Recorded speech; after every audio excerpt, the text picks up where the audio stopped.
লাল শাক ভাজিতে অনেকেই অনেকভাবে করে থাকেন। তবে আজকে আমি যেভাবে করে দেখাবো, এইভাবে একদিন লাল শাক ভাজি করে খাবেন। এইভাবে লাল শাক ভাজি করলে দেখবেন খেতে সবথেকে বেশি মজার হবে আর অনেক বেশি ফ্লেভারফুল হবে। এই পদ্ধতিতে লাল শাক ভাজি করলে কালারটা একদম লাল কালারই থাকবে। তো প্রথমে একটা কড়াইয়ের মধ্যে ২ মুঠ পরিমাণ লাল শাক আমি দিয়ে দিচ্ছি। শাকগুলো আগে থেকেই ভালো করে কেটে ধুয়ে পরিষ্কার করে নিয়েছি।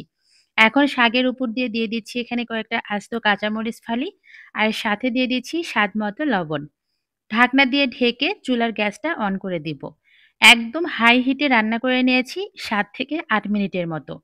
আর এর মধ্যেই কিন্তু শাক থেকে অনেকটা পানি বের হয়েছে। এখন আর ঢাকনা দিয়ে ঢাকা যাবে না। তাহলে কিন্তু শাকের যে সুন্দর কালারটা থাকে, কালারটা নষ্ট হয়ে যাবে। একদম হাই হিটে শাকে যে পানিটা বের হয়েছে, পানিটা শুকিয়ে নিতে হবে। এরপরে শাকে বাগার দেওয়ার জন্য আরেকটা কড়াই চুলায় বসিয়ে দিয়েছি। কড়াইয়ের মধ্যে দিয়ে দিচ্ছি পরিমাণ মতো সয়াবিন তেল। তেলটা গরম হয়ে গেলে দিয়ে দিচ্ছি এখানে ২ টা শুকনা মরিচ। আমি একটু এভাবে কেটে দিয়ে দিচ্ছি যাতে করে একটু বেশি ফ্লেভারফুল হয়। আর দিয়ে দিচ্ছি এখানে কিছু চীনাবাদাম। চীনাবাদামটা অবশ্যই ব্যবহার করতে হবে যদি এইভাবে লাল শাক ভাজি করেন। শুকনা মরিচ আর চীনাবাদাম কিছুক্ষণ ভেজে নিয়েছি। এরপরে দিচ্ছি ২ টা বড় সাইজের পেঁয়াজ কুচি। পেঁয়াজ হালকা একটু ভেজে নিয়ে দিয়ে দিচ্ছি এখানে ২ টা বড় সাইজের রসুন। আমি কিন্তু রসুনের কোয়াগুলো থেঁতো করে ব্যবহার করেছি, কুচি করে ব্যবহার করি নাই। এতে করে কিন্তু শাক ভাজির ফ্লেভারটা খুবই সুন্দর আসবে।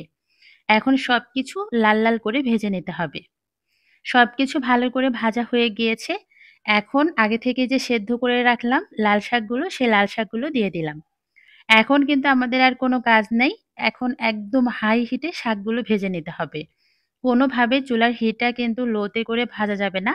তাহলে কিন্তু শাকের কালারটা নষ্ট হয়ে যাবে। আমি ৪ থেকে ৫ মিনিটের মতো হাই হিটে শাকগুলো ভেজে নিয়েছি। আর শাক ভাজি করার পরে যেটা করতে হবে, যে পাত্রে শাকগুলো ভেজে নিবেন, কোনোভাবেই কিন্তু সেই গরম পাত্রে রাখা যাবে না। সেক্ষেত্রেও কিন্তু শাকের কালারটা নষ্ট হয়ে যায়। যে শাকই ভাজেন না কেন, অবশ্যই শাক ভেজে নেওয়ার পরেই অন্য একটা পাত্রে ট্রান্সফার করে নিতে হবে।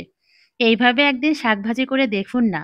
এই চীনাবাদাম দেওয়ার কারণে আর রসুন থেতো করে দেওয়ার কারণে শাকটা এত বেশি ফ্লেভারফুল হয় যে একবার খেয়ে এটা মনে থাকবে আজীবন। গরম, গরম ভাতের সাথে এরকম লাল শাক ভাজি থাকলে আর কিছুই লাগে না। তো সবাই ভালো থাকবেন। আল্লাহ হাফেজ।